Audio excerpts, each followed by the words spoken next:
Hi ನಡೆಸೋದು from tech in Kannada ಗಮನಿಸ್ತಾ ಇದ್ದರೆ ಇವತ್ತು ನನ್ನ ಮುಂದೆ ಸ್ಯಾಮ್ಸಂಗಿಂದು one of the most popular series ಆಗಿರುವಂಥ ಎ ಸೀರೀಸ್ನಲ್ಲಿ ಒಂಥರ ಮಿಡ್ ಎಂಡ್ ಸ್ಮಾರ್ಟ್ಫೋನ್ ಅಂತ ಅನ್ಬೋದು. ಸ್ಯಾಮ್ಸಂಗ್ ಗ್ಯಾಲಕ್ಸಿ A33 5G ಒಂದು ಸ್ಮಾರ್ಟ್ಫೋನ್ ಅಂತ ಇರುವಂಥದ್ದು.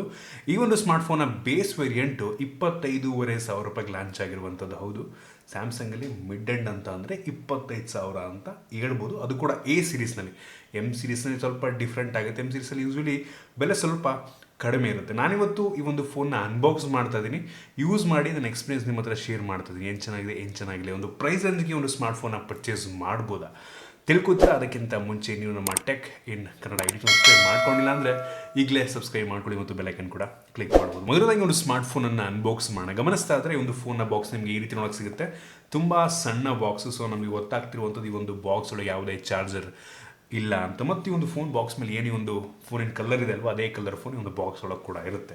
ಇವಾಗ ಡೈರೆಕ್ಟಾಗಿ ಒಂದು ಸ್ಮಾರ್ಟ್ಫೋನ್ ಅನ್ಬಾಕ್ಸ್ ಮಾಡೋಣ. ಓಪನ್ ಮಾಡಿದ ತಕ್ಷಣ ಇದ್ರ ಮೇಲ್ಗಡೆ ಇನ್ನೊಂದು ಸಣ್ಣ ಬಾಕ್ಸ್ ಇದೆ. ಅದರಲ್ಲಿ ನಿಮಗೆ ಒಂದು sim election pin, user manual, quick start guide, warranty card ಮತ್ತು ಒಂದು USB Type-C ಇಂದ Type-C ಚಾರ್ಜಿಂಗ್ ಕೇಬಲ್ ಕೊಟ್ಟಿದ್ದಾರೆ, ಡಾಟಾ ಕೇಬಲು.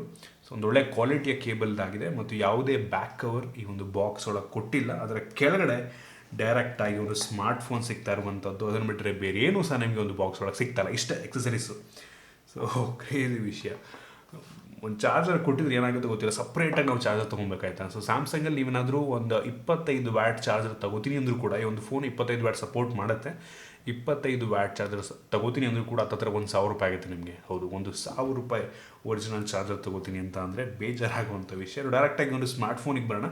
ಈಗ ಒಂದು ಸ್ಮಾರ್ಟ್ಫೋನ್ ಹಿಂದ್ಗಡೆಯಿಂದ ನೋಡೋದಕ್ಕೆ ಸೇಮ್ ಗ್ಯಾಲಕ್ಸಿ A52 ಏನು ಲಾಂಚ್ ಆಗಿತ್ತು, A72 ಏನು ಲಾಂಚ್ ಆಗಿತ್ತು. ಸೊ ಅದೇ ರೀತಿ ಇರುವಂಥದ್ದು. ಹೆವಿ ಸಖತ್ತ ಕಾಣುತ್ತೆ, ಮ್ಯಾಟ್ ಫಿನಿಶು, ಒಂಥರ ಪ್ರೀಮಿಯಂ ಫೀಲ್ನ ಕೊಡುತ್ತೆ ಆಯಿತಾ. ನಂಗೆ ಸಖತ್ ಇಷ್ಟ ಈ ಒಂದು ಡಿಸೈನು. ನೀಲಿ ಕಲರಲ್ಲಿ ಇದ್ದಿದ್ರೆ ಚೆನ್ನಾಗಿರುತ್ತೆ. ನೀಲಿ ಕಲರ್ ಸಖತ್ತಾಗಿ ಕಾಣುತ್ತೆ. A52 ಮತ್ತು A73 ಎರಡು ಕೂಡ ನೀಲಿ ಕಲರ್ ಲಾಂಚ್ ಆಗಿದ್ದು, ಬೆಂಕಿ ಇತ್ತು ಮಾತ್ರ. ಅದು ಒಟ್ಟಿಗೆ ಲುಕ್ ಸೇಮ್ ಅದೇ ರೀತಿ ಇರುವಂಥದ್ದು ಆಯಿತಾ. ಫ್ರಂಟಲ್ಲೇ ಗಮನಿಸ್ತಾ ಇದ್ದೀರಾ. So tear drop notch, normal looking design ಅಂತ ಅನ್ಬೋದು.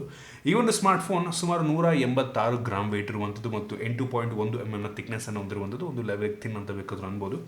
ಆಗಲೇ ನನಗೆ ಫ್ರಂಟಲ್ಲಿರುವಂಥದ್ದು ಗ್ಲಾಸು ಗೊರಿಲ್ಲಾ ಗ್ಲಾಸ್ 5, ಒಂದು ಒಳ್ಳೆಯ ವಿಷಯ. ಟಿಯರ್ ಡ್ರಾಪ್ ನಾಚ್ ಆಗಲಿದಂಗೆ ಪಂಚೋಲ್ ಕ್ಯಾಮ್ರಾ ಕೊಡ್ಬೋದಾಗಿತ್ತು ನಂಗೆ ಅನ್ನಿಸ್ದಂಗೆ.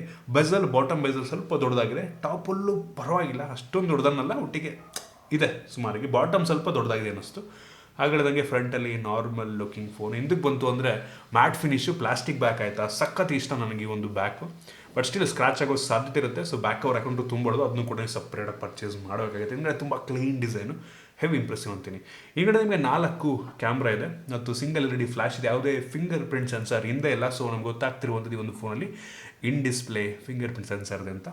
ಸೂಪರ್ ವಿಷಯ. ಈ ಒಂದು ಪ್ರೈಸ್ ರೇಂಜ್ಗೆ 25,000 ರೂಪಾಯಿಗೆ ಓಕೆ, ಇಂಪ್ರೆಸಿವ್ ಅನ್ನೋಂಗಿಲ್ಲ. ಕೆಲವೊಂದು ಫೋನ್ಗಳಲ್ಲಿ ಈ ಒಂದು ಬೆಲೆಗೂ ಕೂಡ ಇನ್ನೂ ಕಡಿಮೆಗೂ ಕೂಡ ಇನ್ ಡಿಸ್ಪ್ಲೇ ಸಿಗುತ್ತೆ. ಸೊ ಇನ್ ಡಿಸ್ಪ್ಲೇ ಅಂದ ತಕ್ಷಣ ಎಲ್ಲರೂ ಗೊತ್ತಾಗ್ಬಿಡುತ್ತೆ ಇದರಲ್ಲಿ AMOLED ಡಿಸ್ಪ್ಲೇ ಇದೆ ಅಂತ. ಅದ್ರ ಬಗ್ಗೆ ಆಮೇಲೆ ಮಾತನಾಡ್ತೀನಿ.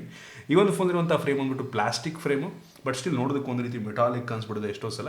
ಸಖತ್ತಾಗಿದೆ. ಒಂದು ರೀತಿ ರೌಂಡ್ ಡಿಸೈನು, ಪ್ರೀಮಿಯಂ ಫೀಲ್ನ ಕೊಡುತ್ತೆ. ಕೆಡ್ಕೊಂಬೇಕು ತುಂಬ ಚೆನ್ನಾಗಿ, ಗ್ರಿಪ್ ಕೂಡ ತುಂಬ ಚೆನ್ನಾಗಿ ಕೂತ್ಕೊಳ್ಳುತ್ತೆ.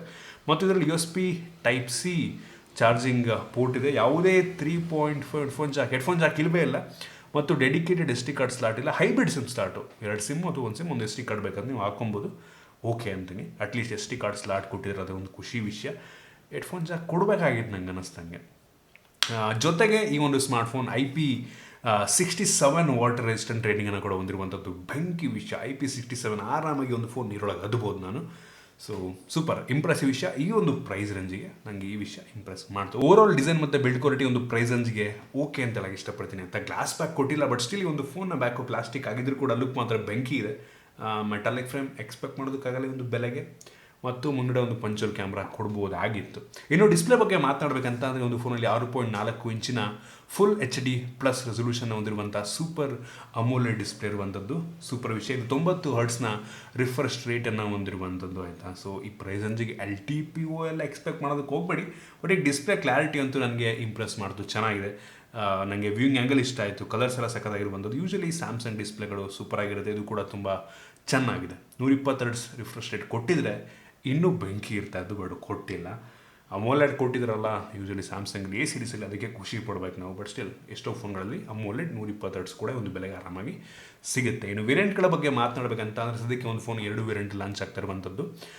6GB ರ್ಯಾಮ್ ಮತ್ತು 128GB ಸ್ಟೋರೇಜ್, ಮತ್ತು ಇನ್ನೊಂದು 8GB ರ್ಯಾಮ್ ಮತ್ತು 128GB ಸ್ಟೋರೇಜ್ ಇರುವಂಥ ರ್ಯಾಮ್ ಬಂದ್ಬಿಟ್ಟು LPDDR4X ರ್ಯಾಮ್ ಮತ್ತು ಸ್ಟೋರೇಜ್ UFS 2.2 ಸ್ಟೋರೇಜ್. ಖುಷಿ ವಿಷಯ, ಅಟ್ಲೀಸ್ಟ್ UFS 2.2 ಕೊಟ್ಟಿದ್ದಾರಲ್ಲ ಅಂದ್ಬಿಟ್ಟು ಸ್ಯಾಮ್ಸಂಗ್ ಅವರು. LPDDR4X ಈ ಪ್ರೈಸ್ ಅಂಜಿಗೆ ಮೋಸ್ಟ್ ಆಫ್ ಫೋನ್ಗಳು ಇದನ್ನೇ ಕೊಡ್ತಾರೆ. ಸ್ಟೋರೇಜ್ UFS 2.2 ಓಕೆ, ಆದರೆ ಕೆಲವೊಂದು ಆಯ್ದ ಫೋನ್ಗಳಲ್ಲಿ ಆಯಿತಾ, ಅದರಲ್ಲ ಅಮೋಲೆಡ್ ಡಿಸ್ಪ್ಲೇ ಇರಲ್ಲ. ಬಟ್ ಕೆಲವೊಂದು ಫೋನ್ಗಳಲ್ಲಿ ಸ್ಟೋರೇಜು DDR5 ಇರೋದು ಇದೆ ಒಂದು ಬೆಲೆಗೆ, ಮತ್ತು UFS 3.1 ಇರುವಂಥ ಫೋನ್ಗಳು ಕೂಡ ಒಂದು ಬೆಲೆಗೆ ಸಿಗ್ತವೆ. ಇದು ಸ್ಯಾಮ್ಸಂಗಿಗೆ ನಾವು ಹೋಲಿಸ್ಕೊಂಡ್ರೆ ಪರವಾಗಿಲ್ಲ, ಬಟ್ ಬೇರೆ ಕಂಪನಿಗಳಿಗೆ ಹೋಲಿಸ್ಕೊಂಡ್ರೆ ಕಡಿಮೆ ಆಯಿತು. ಇನ್ನು ಪ್ರೋಸೆಸರ್ ಬಗ್ಗೆ ಮಾತನಾಡಬೇಕಂತ ಅಂದರೆ ಈ ಒಂದು ಫೋನಲ್ಲಿ ಸ್ಯಾಮ್ಸಂಗ್ ಅವ್ರದ್ದೇ ಪ್ರೋಸೆಸರ್ ಇರುವಂಥದ್ದು. Exynos 1280 ಅಂತ ಒಂದು ಪ್ರೋಸೆಸರ್. ಇದೊಂದು ಮಿಡ್ ಎಂಡ್ ಪ್ರೋಸೆಸರ್ ಆಯಿತಾ. ಸೊ ಇದು 5 ನ್ಯಾನೋಮೀಟರ್ ಟೆಕ್ನಾಲಜಿಗೆ ಬಿಲ್ಡ್ ಆಗಿರುವಂಥ ಪ್ರೋಸೆಸರ್. ನಾನು AnTuTu ಬೆಂಚ್ ಮಾರ್ಕ್ ಚೆಕ್ ಮಾಡಿದಂಗೆ ಸುಮಾರು 3,80,000 4 ಲಕ್ಷ ತನಕ ರೇಟಿಂಗನ್ನು ಕೊಡಬಲ್ಲಂಥ ಸಾಮರ್ಥ್ಯ ಈ ಒಂದು ಪ್ರೋಸೆಸರ್ಗಿರುವಂಥದ್ದು. ನಾನು BGMI ಚೆಕ್ ಮಾಡಿದೆ, ಕೇವಲ ಹೈ ಸೆಟ್ಟಿಂಗಲ್ಲಿ ಆಡ್ಬೋದು. ಅಲ್ಟ್ರಾ ಬಿಟ್ ಹಾಕಿ, ಎಕ್ಸ್ಟ್ರೀಮ್ ಬಿಟ್ ಹಾಕಿ, ಕೇವಲ ಹೈ ಸೆಟ್ಟಿಂಗಲ್ಲಿ ಆಡ್ಬೋದು. ಬೇಜಾರಾಗುವಂಥ ವಿಷಯ, ನನಗೆ ನನ್ನ ಗೇಮನ್ನು ಆಡಬೇಕಾದ್ರೆ ಹೆವಿ ಸ್ಮೂತ್ ಅನ್ನಲ್ಲ ಆಯಿತಾ, ಹೆವಿ ಸ್ಮೂತಾಗಿತ್ತು ಅಂತ ಅನ್ನಲ್ಲ. ಎಲ್ಲೋ ಕೆಲವೊಂದು ಕಡೆ ಒಂದು ಸ್ಟಟರ್ ಫೀಲ್ ಆಗ್ಬೋದು ನಂಗೆ ಅನ್ನಿಸ್ತಂಗೆ. ನೀವು ಹೆವಿ ಜಾಸ್ತಿ ಎಕ್ಸ್ಪೆಕ್ಟೇಷನ್ ಇಟ್ಕೊಳ್ಳೋದಕ್ಕೆ ಹೋಗ್ಬೇಡಿ. ಈ ಒಂದು ಬೆಲೆಗೆ ಈ ಒಂದು ಪ್ರೋಸೆಸರ್ ಅಂಥ ಇಂಪ್ರೆಸಿವ್ ಪ್ರೋಸೆಸರ್ ಅಂತ ಹೇಳೋಕ್ಕೆ ಇಷ್ಟಪಡಲ್ಲ. ಈ ಒಂದು ಬೆಲೆಗೆ ಎಷ್ಟೋ ಫೋನ್ಗಳು ಸ್ನ್ಯಾಪ್ಡ್ರ್ಯಾಗನ್ 778 ಅನ್ನು ಹೊಂದಿರುವಂಥ ಪ್ರೋಸೆಸರ್ಗಳು ಸಿಗ್ತವೆ ನಿಮಗೆ ಒಂದು ಬೆಲೆಗೆ. 5 ಲಕ್ಷಕ್ಕಿಂತ ಹೆಚ್ಚು ರೇಟಿಂಗನ್ನು ಕೊಡಬಲ್ಲಂಥ ಪ್ರೋಸೆಸರ್ಗಳಿಗೆ ಒಂದು 25,000 ರೇಂಜಿಗೆ ಸಿಗ್ತವೆ. ಸೊ ಅದರಿಂದ ಪ್ರೋಸೆಸ್ ಸ್ವಲ್ಪ ಕಡಿಮೆ ಆಯ್ತು ನಂಗೆ ಅನ್ನಿಸ್ತಂಗೆ. ಕಡಿಮೆ ಸ್ವಲ್ಪ ಅಲ್ಲ, ಸ್ವಲ್ಪ ಜಾಸ್ತಿನೇ ಕಡಿಮೆ ಆಯಿತು. ಈ ಸಿಮಿಲರ್ ಪ್ರೋಸೆಸರ್ ನಿಮಗೆ ಒಂದು 18-19,000 ರೂಪಾಯಿಗೆ ಸಿಕ್ಕರೆ ಪರವಾಗಿಲ್ಲ, ಒಳ್ಳೆ ಒಂದು ಪ್ರೋಸೆಸರ್ ಅನ್ಬೋದು. ಬಟ್ 25,000 ರೂಪಾಯಿಗೆ ಸ್ವಲ್ಪ ಕಡಿಮೆ ಅನ್ನಿಸ್ತು. ಇನ್ನು ಡೈರೆಕ್ಟಾಗಿ ಕ್ಯಾಮ್ರಾಗೆ ಬಂದುಬಿಡ್ತೀನಿ. ಒಂದು ಫೋನಲ್ಲಿ ರೇರಲ್ಲಿ 4 ಕ್ಯಾಮ್ರಾ ಇರುವಂಥದ್ದು ಆಯಿತಾ. ಈಗಲೂ ಕೂಡ ಸ್ಯಾಮ್ಸಂಗ್ 4 ಕ್ಯಾಮ್ರಾ ಕೊಡ್ತಾರೆ. ಅದರಲ್ಲಿ ಮೇನ್ ಸೆನ್ಸರ್ 48 MP ಎಂದು 1.8%. ಇದು ಆಪ್ಟಿಕಲ್ ಇಮೇಜ್ ಸ್ಟೆಬಿಲೈಸೇಷನ್ ಹೊಂದಿರುವಂಥದ್ದು ಒಂದು ಒಳ್ಳೆಯ ವಿಷಯ. ಇದು ತೆಗೆಯುವಂಥ ಫೋಟೋ ನನಗೊಂದು ಲೆವೆಲಿಗೆ ಇಷ್ಟ ಆಯಿತು, ಪರವಾಗಿಲ್ಲ.